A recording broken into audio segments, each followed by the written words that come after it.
नमस्कार, स्वागत करता हूं आपका कबीर न्यूज़ में। मैं हूं आपका जितेंद्र कमल। हमारी यात्रा निकल रही हाल यूपी, जहां हम प्रदेश के हर जिले में जाकर लोगों के मन को टटोल रहे हैं और पूछ रहे हैं कि भाई योगी सरकार ने किस तरह से काम किया है, 2022 में किसको वो चुनकर लाना चाह रहे हैं। इसी बीच में झांसी में हूँ और झांसी में ये सभी लोग बैठे हुए हैं। एक प्रसिद्ध जन नेता के पास से आए हुए थे, वहाँ पे मैं भी गया था इंटरव्यू लेने के लिए। वहाँ ये अपनी समस्याओं को लेकर उनसे बात कहने के लिए आए हुए थे। तो अमूमन पत्रकार चाहता है ना कि वो भी कुछ समस्याएं सुने, तो मैंने इनकी समस्याएं सुनी, थोड़ी सी वार्ता करी। तो मैंने कहा कि आपको भी दिखाया जाए और सच्चाई से अवगत कराया जाए कि क्या क्या समस्याएं इनको आ रही हैं, पहले की सरकार में क्या इनके लिए सुविधाएं थी और आज की डेट पे इनकी क्या समस्याएं हैं। तो ये देखिए, ये सभी लोग बैठे हुए हैं यहाँ पे और चलिए बात करते हैं इन लोगों से। भैया परिचय दीजिए जरा, आप क्या नाम है आपका? मेरा नाम प्रकाश चौधरी है। क्या करते हैं आप? मैं समता कर्मचारी हूँ। किस विभाग में? नगर निगम झांसी। नगर निगम झांसी में? जी सर। 2022 का चुनाव आने वाला है। जी सर। तो क्या पसंद बन रही है? योगी जी पसंद बन रहे हैं या समाजवादी पसंद बन रही हैं, और क्यों बन रहे हैं लोग? ऐसा है कि हमारी वाल्मीकि समाज को सबसे पहले 1 लाख सफाई कर्मचारियों की भर्ती समाजवादी पार्टी ने जो की थी, मैं उनका बहुत बहुत धन्यवाद करता हूँ। दूसरी बात, सरकार ने 4,000 से 14,000 रुपया वेतन बढ़ाने का समाजवादी पार्टी ने ही काम किया है। ठीक है। उसके बाद हम सब समता कर्मचारियों को जो अवकाश नहीं मिलता था, वो 20 छुट्टियाँ देने का समाजवादी पार्टी ने काम किया है। दूसरी बात, हमारी जो वाल्मीकि समाज की माता बहनें जो डिलीवरी से होती हैं, उनको डिलीवरी होने के बाद उनको बेस्ट रेस्ट होने के लिए 3 महीने 4 महीने का समाजवादी पार्टी ने काम किया है। हमें समाजवादी पार्टी से बहुत कुछ मिला है, लेकिन जो अभी वर्तमान में सरकार जिसको 4.5 साल हुई बीजेपी सरकार को, इनसे हमें कोई भी आशा, कोई भी उपलब्धि प्राप्त नहीं हुई है। अरे इतना गुस्सा क्यों, किस वजह से नहीं प्राप्त हुई? क्योंकि इस सरकार से आशा कुछ इसलिए नहीं मिली है हमको कि हमारे बच्चे छोटे छोटे हैं, हमारी समाज गरीब है। 8,000 में आउटसोर्सिंग के लोग काम कर रहे हैं और 20,000 रुपये में 14,000 रुपये में हमारी वाल्मीकि समाज काम कर रही है। तो हम अपने बच्चों को कैसे पढ़ाएं, कैसे लिखाएं, उनके दुख दर्द की बात हम लोग ऐसे कैसे कर पाएंगे जब हमें सरकार प्रमाण नहीं कर सकती है, ना ही तक हमारी बात सुनती है। कई बार हम लोग लखनऊ गए हैं, माननीय नगर विकास मंत्री को अगले महीने में हम लोग लखनऊ गए थे, उनको अघराव किया था और उनको ज्ञापन भी दिया था। तो झूठा आश्वासन देती रही थी सरकार। क्या ज्ञापन क्या दिया था आपने? ज्ञापन में यही दिया था कि हम लोगों ने सरकार से यही कहा था कि आउटसोर्सिंग वालों को, समता कर्मचारियों को, जिनको बरसें हो गई हैं, जिनकी उम्र 50 साल की हो गई हैं और उनका रिटायरमेंट का टाइम आ रहा है, सरकार उन पर ध्यान नहीं कर रही है कि कम से कम उनको परमानेंट करें, जिससे वो अपने जागरूक रहें और चेतन रहें। सरकार ने कहा था कि 10-15 दिन के अंदर हम आपकी बात जो है नगर विकास मंत्री तक से बात करेंगे और समस्या का समाधान निकालेंगे। अब तक कुछ समाधान नहीं निकला हुआ है। माफ़ कीजिएगा, लेकिन आपकी बिरादरी को, आपकी जाति को ये कहा जाता है कि आप भाजपा की वोट करते हैं, इसके बाद ही भाजपा आपकी नहीं सुन रही? नहीं, ऐसा कुछ नहीं है। जो नहीं सुन रही, क्यों? योगी जी ने कुछ ही नहीं सुन रहा है, कोई नहीं सुन रहा है। अरे जब मोदी जी तो पैर धो के पी रहे हैं भाई। वो तो देखो ऐसा है, जी तो धो के पी नहीं कहेंगे, उसको वजह पैर साफ कर रहे हैं चरणों, तो क्या करेंगे? ये तो देखवा दिखावा है। बुरा लगाओ तो उसके लिए कोई बात नहीं। ये तो देखवा दिखाया। सरकार ने भी ये कहा था कि जीरो खातों में हर गरीब घरों की महिलाओं के लिए, पुरुषों के घर में बैंकों के खातों में, जीरो खाते में 15-15 लाख रुपए, 15-15 हज़ार रुपये पहुँच जाएंगे। सब नहीं पहुँचा।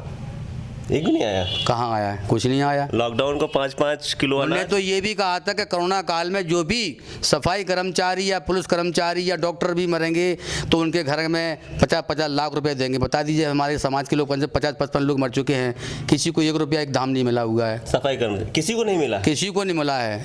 इसी बात के पीछे जो अभी कोरोना से खत्म हुए थे या किसी अपनी बीमारी से खत्म हुए थे? कोरोना काल में मरे, ड्यूटी पे मरे। हाँ, कोरोना काल पे मरे हैं। उनको जब कोरोना हुआ है, किसी डॉक्टर ने, किसी नगर आयुक्त ने उनकी देख नहीं करी, ना ही 5 पैसे उनकी दवा दारू के लिए गए, ना उनके इलाज के लिए, या उनकी दुख दर्द में एक भी कर्म अधिकारी खड़ा न हुआ है हॉस्पिटल के अंदर। और अभी मान के बीच में अभी माननीय जो मुख्यमंत्री जी जो आए थे झांसी में, हमने भी हमारे जिलाध्यक्ष जी ने उनको ज्ञापन दिया है, माननीय डीएम साहब के माध्यम से दिया है। उनसे कहा है कि सर ये हमारी गरीबों की मांग है, बाल्मी समाज के लोगों की मांग है, हमको अब तक कुछ नहीं मिला, ये ज्ञापन हम तक पहुंचा दें, माननीय मुख्यमंत्री इस पर कुछ हमारा निस्तारण करें। और कल ही हमारी जो है झांसी नगर जिले के जो डीएम साहब थे, उनकी हमारी कल बाल्मी हमारे जिलाध्यक्ष जी ने और माननीय कुंदन लाल नेता जी ने, हम उनके कार्यालय गए थे, उनसे बात करी है। उन्होंने कहा ठीक है, मैंने मुख्यमंत्री जी को ज्ञापन दे चुका है। अब जो झांसी स्थल की समस्या है, माननीय नगराज जी भी बैठे थे हमारे यहाँ पे, राय साहब जी, तो सब सरकार में झूठा आश्वासन ना, कहीं किसी को मिलने वाला नहीं है। सुन लीजिए योगी जी, ये आपके लिए बोला जा रहा है, कोरोना फाइटर्स को, और मोदी जी आप भी बहुत चीख चीख के ब्रांडिंग करा रहे थे, कोरोना फाइटर्स पुष्पों की वर्षा करा रहे थे। 50 लोग झांसी में सफाई कर्मचारियों में ये बता रहे हैं कि खत्म हो चुके हैं, लेकिन अभी तक उनकी कोई भी सुनवाई नहीं हो रही है। तो अब आप क्या करना चाह रहे हैं, क्या बदल देंगे सरकार? हाँ, सरकार क्यों मिलेंगे, सब जो हमारे समाजवादी पार्टी ने जो हमारे समाज को जो दिया है, बाकी सरकार चल रही है, बदल देंगे आप? बिल्कुल बदल देंगे हम। आपको कुछ लाभ नहीं, कोई जब हमको कोई सुनेगा नहीं तो हम तो तत्काल हम तो समाजवादी पार्टी के साथ में खड़े हो गए। हमने काली पट्टी बांध के सरकार से भी कहा था कि हमारे सुनो, तो हमें कुछ ऊपर से दबाव आया हुआ है, तो समाजवादी पार्टी के साथ जा रहे हैं। हाँ, समाजवादी पार्टी से पहले भी तो आज भी है, जो हमारी क्या क्या देंगी फिर समाजवादी पार्टी से, क्या क्या मांग रहेगी आपको? क्योंकि समाजवादी पार्टी से हमारा मतलब कहने के ये आए हुए, हम यही कहेंगे कि मान ली 3 तारीख को जो अखिलेश जी जो आ रहे हैं हमारे जिला अध्यक्ष, उनको ज्ञापन देंगे, और ज्ञापन के अंदर जो समस्या है, और जहाँ वो मंच पर झांसी में आएंगे, जहाँ पर वो मंच पर खड़े होंगे, वो अपने मन से ये घोषणा कर दें, केवल जब सरकार बनेगी तभी वो करेंगे। वैसे तो हमको ज्ञापन देंगे जब सरकार उनकी बने, जब वो घोषणा यहाँ से झांसी से कह के जाएँ कि आउटसोर्सिंग कर्मचारियों को और समधा कर्मचारियों को जब सरकार बने तो 24 घंटे के अंदर सबसे पहले उत्तर प्रदेश के समधा सफाई कर्मचारी, आउटसोर्सिंग कर्मचारियों को परमानेंट करने का काम वो करें। और कोई मांग? भाई यही मांग हमारी है, और कोई मांग नहीं। तो योगी जी आप देख लीजिए, आक्रोश देख लीजिए इस समुदाय का। ये जो आप वादे करते रहते ना कि हर घर में खुशहाली है, हर घर में अनाज है, हर घर में इस तरह से चीज़ें चल रही हैं कि विकास की दौड़ हो रही है, विकास दौड़ रहा है, और अपने किए हुए हर वादे को आप कहते रहते ना हमने पूरा किया है, तो इनसे किया हुआ वादा भी तो एक बार निभा के देखिए। नज़र तो मिलाइए इन लोगों से, आके एक बार मिलिए, तो कभी मिलने नहीं आए होंगे। अभी योगी मोदी आए थे झांसी में, बात सुनिए आपकी। हम लोगों को और वहाँ से भगा दिया जाता है, दिन रात हम काम करते, 15-15 दिन काम करते हैं, और जब VIP हो या माननीय हमारे योगी जी, माननीय मोदी जी आते हैं तो पुलिस प्रशासन धक्का दे के बाहर निकाल देता है। नीचे की धूल आप ही साफ करते हैं जी सर, उसके बाद आपको धूल समझ के उड़ा दिया जाता है, बस पुलिस वाले भगा देते हैं, पुलिस प्रशासन भगा देता है, हट गया भागी।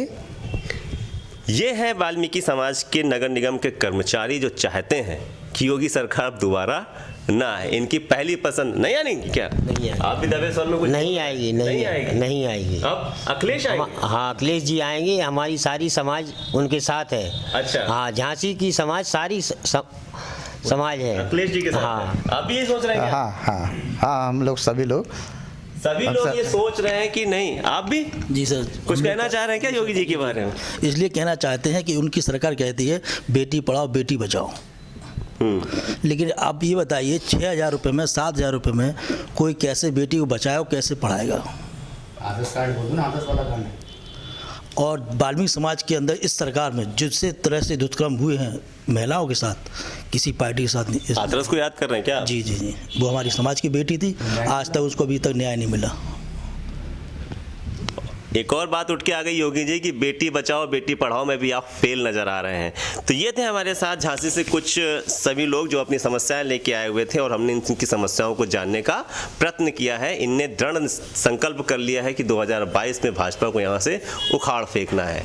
तो बने रहें कबीर न्यूज़ के साथ, मुझे दीजिए इजाज़त, नमस्कार।